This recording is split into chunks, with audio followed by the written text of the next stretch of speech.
अस्सलामु अलैकुम वरहमतुल्लाहि ताला। सामईन, आपका हमारे यूट्यूब चैनल मरकज़ी दारुल इफ्ता में स्वागत, वेलकम, खैर मक़दम है।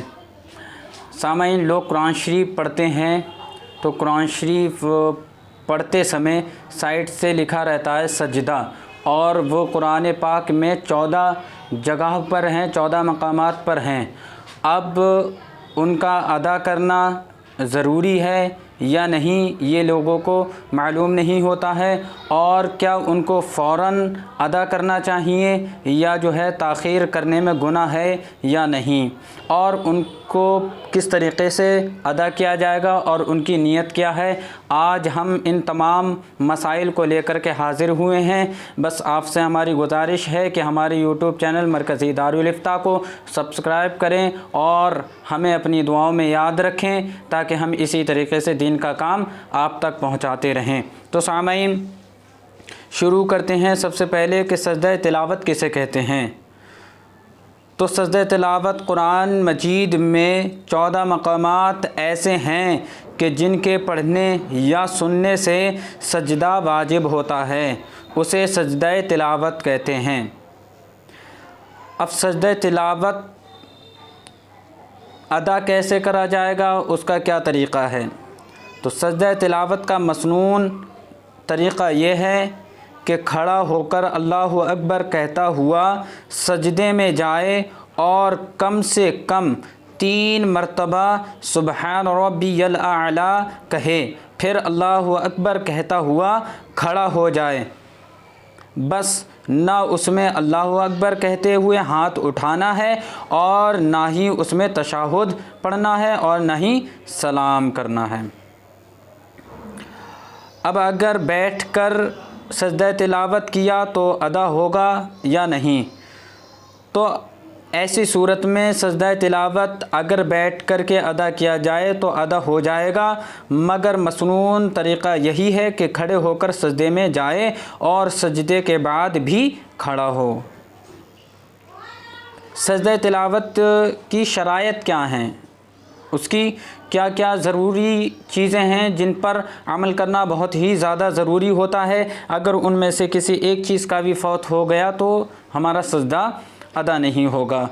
तो सजदा तिलावत के लिए तहरीमा के सिवा वो तमाम शराइत यानी वो तमाम शर्तें हैं जो नमाज के लिए हैं। नमाज के लिए जैसी जैसी जो शर्तें हैं वैसे ही इस सजदा तिलावत के लिए भी हैं, बस तहरीमा को छोड़ करके।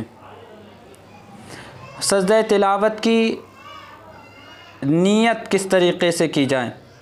तो नीयत सजदा तिलावत की इस तरीक़े से की जाए कि नीयत की मैंने सजदा तिलावत की वास्ते अल्लाह ताला के, मुँह मेरा काबे शरीफ की तरफ, अल्लाहु अकबर।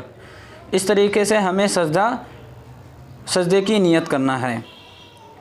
उर्दू ज़बान में अगर किसी ने आयत सजदा का तर्जमा पढ़ा या सुना तो सजदा वाजिब होगा या नहीं।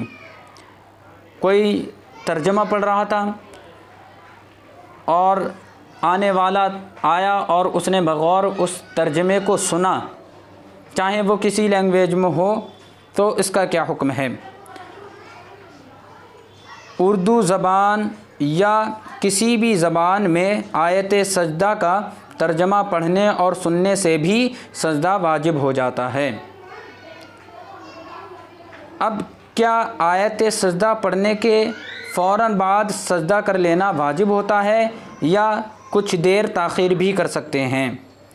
तो सामईन, इसका जवाब है, अगर आयत सजदा नमाज के बाहर पढ़ी है, नमाज के बाहर मतलब हम कुरान शरीफ पढ़ रहे थे, उस वक्त हमने वो आयत सजदा पढ़ी, तो फ़ौरन सजदा कर लेना वाजिब नहीं। हाँ, बेहतर है कि फ़ौरन अदा कर ले, और वज़ू हो तो ताख़ीर करना ये बेहतर नहीं है। अब सामईन, सवाल ये होता है कि अगर नमाज में आयत सजदा पढ़ी तो क्या हुक्म है। नमाज में अगर हमने उन्हीं आयतों की तिलावत की जिसमें सजदा था, तो ऐसी सूरत में क्या हुक्म है। अगर नमाज में आयत सजदा पढ़ी तो फ़ौरन सजदा कर लेना वाजिब है। 3 आयत से ज़्यादा की ताख़ीर करेगा तो गुनाहगार होगा। और अगर फ़ौरन नमाज का सजदा कर लिया, यानी आयत सजदा के बाद 3 आयत से ज़्यादा ना पढ़ा और रुकू करके सजदा कर लिया, तो अगरचे सजदा तिलावत की नीयत ना हो, सजदा अदा हो जाएगा। और यही बेहतर तरीक़ा है कि अगर नमाज में हमने वही आयतों की तिलावत की जिसमें सजदा आता है, तो बेहतर यह है कि फ़ौरन हम सजदा कर दें, और यही चाहे सजदा तिलावत की हमने नीयत नहीं की हो, फिर भी वो सजदा अदा हो जाएगा। आज का बयान यहीं तक। सामईन अपनी दुआओं में याद रखें। अस्सलामु अलैकुम व रहमतुल्लाहि ताला।